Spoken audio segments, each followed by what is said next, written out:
12 जूनला गुजरातमधल्या अहमदाबाद इथे झालेल्या प्लेन क्रॅशने संपूर्ण देशाला हादरवून सोडलं। या अपघातात बॉलिवूड अभिनेता विक्रांत मेस्सी याचा चुलत भाऊ क्लाइव्ह कुंदर याचंही निधन झालंय अशी बातमी पसरली।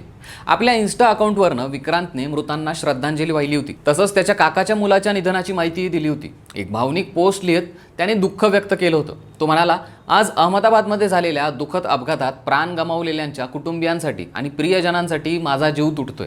या अपघातात माझे काका क्लिफर्ड कुंदन यांनी त्यांचा मुलगा क्लाइव्ह कुंदरलाही गमावलंय आणि हे जेव्हा कळलं तेव्हा आणखीन दुःख झालंय। क्लाइव्ह त्या दुर्दैवी विमानात काम करत होता। देव त्या सर्व कुटुंबांना या दुःखातून सावरण्याची शक्ती देव, असं विक्रांतने म्हटलंय। त्यामुळे विक्रांतचा भाऊ अपघातात मरण पावला अशी बातमी सगळीकडे पसरली, पण नंतर क्लाइव्ह हे माझे भाऊ नसून फॅमिली फ्रेंड होते अशी माहिती त्याने आपल्या इन्स्टा अकाउंटवरनंच दिली। या क्रॅश झालेल्या एअर इंडिया बोईंग 7878 ड्रीमलाइनर प्लेनमध्ये क्लाइव्ह हे को पायलट होते, म्हणजेच ते फर्स्ट ऑफिसर होते। या प्लेनची कमान ही कॅप्टन सुमित यांच्याकडे होती आणि क्लाइव्ह कुंदर हे सुमित यांना असिस्ट करत होते।